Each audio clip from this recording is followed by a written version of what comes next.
sahabat malam Jumat itu ahli kubur tuh pada mulai ke rumah ini minta doa, terus lain tidak didoai pulang nggak balik kubur, berbes nangis dan sebagainya. Itu namanya ilmu khayal. Itu memang lanjutannya ceritanya bagus, maka anak-anak itu pada keterlaluan ya, kalau tidak salah pada keterlaluan seneng makan dunia warisannya tapi lupa doakan orang tuh. Itu benar nasihat, yang belakang itu benar, tapi yang pertama itu adalah salah, nggak ada.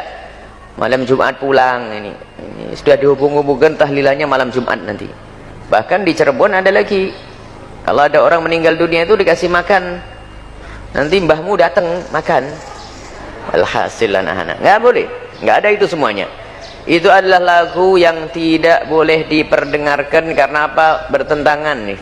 Tidak ada dalam agama orang malam Jumat pulang ke rumah minta doa, kemudian udah didoain nangis, mana itu? Tidak ada cerita semacam itu. Yang ada adalah kewajiban bagi kita sebagai seorang anak untuk mendoakan orang tua. Ngapain jalan-jalan ke rumahmu?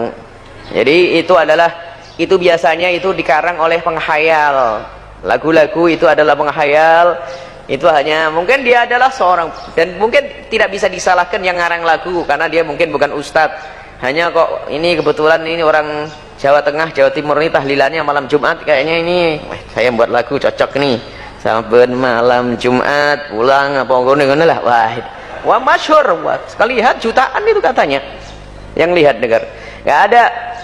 Tidak ada pulang. Jangan menyanyikan lagu-lagu seperti itu. Maksudnya benar beri nasihat, tapi isinya adalah keyakinan yang salah. Itu pasti ada hubungannya juga dengan keyakinan di masyarakat. Kalau ada orang jalan-jalan roh gentayangan, lagi macam-macam itu, ya nggak ada. Itu lagu tidak dibenarkan dan itu adalah maknanya salah, bertentangan dengan petunjuk baginda Nabi Muhammad SAW. Orang kalau sudah meninggal dunia, dia punya urusan sendiri, minta doa itu waktu hidup dan petunjuk dari Nabi. Orang tuamu peturi doakan, nggak perlu orang mati yang datang pada nak doain aku, nggak ada. Hidup itu namanya bukan mati. Baik, ini nggak boleh yang seperti itu. Ada keyakinan-keyakinan yang salah di masyarakat. Itu sebetulnya dari mulut ke mulut, bukan diambil dari mulut para ulama, bukan diambil dari buku-buku terpercaya. Itu hanya hayalan-hayalan pendongeng kemudian diambil oleh seseorang. Kalau ada ustadz yang seperti itu, ya dimaafkan saja, mungkin ustadznya waktu itu sibuk ngeliwat, dia nggak dengar. Kalau itu kata ustadznya, ini nggak benar cerita ini, cuman dia nggak benernya nggak dengar, cuman ceritanya yang didengar, ceritanya yang diambil. Jadi masalah ini banyak santri begitu. Makanya kalau belajar jangan tidur santri. Belajar tidur, potongan belakangnya diambil, depannya enggak. Jadilah begitu. Saben malam Jumat, tidak tahu lagunya sayang. Coba bisa lagunya. Nah, pokoknya begitu ya. Enggak ada itu. Itu adalah bertentangan dengan keyakinan yang diajarkan baginda Nabi Shallallahu Alaihi Wasallam. Orang meninggal dunia sudah punya urusan dengan amalnya sendiri. Kalau dia orang baik, maka dia akan mendapatkan kenikmatan di alam barzah.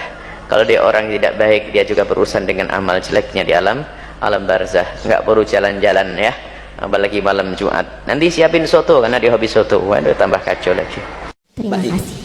Di dalam kitab Ar-Ruh karya Syekh Ibnu Qayyim Al-Jauziyah, murid Ibnu Taimiyah, ini ulama kebanggaan orang-orang Salafi Wahabi padahal.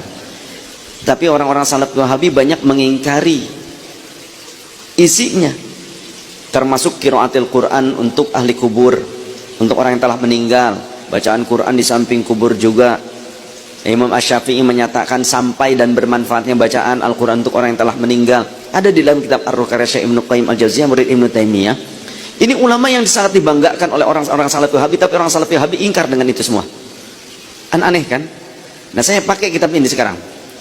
Ada di dalam kitab itu pula, termasuk juga dalam kitab karya ulama Syafi'iyah, ulama Syafi'iyah yang bernama Imam Jalaluddin As-Suyuti, yang hidup di kurun 900-an Hijriyah. Nama kitabnya Syarhus Sudur fi Ahwalil Maut wal Qubur. Kemudian di dalam Tadhkirah Imam Al-Qurtubi.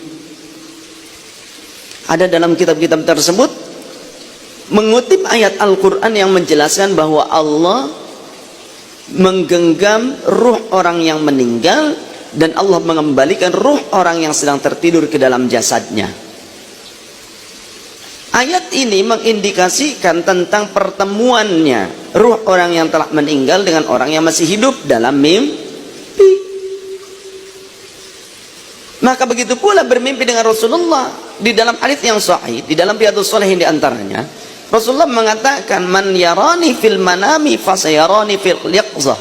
Siapa orang yang melihatku di dalam mimpi, maka bisa saja dia melihatku dalam keadaan terjaga.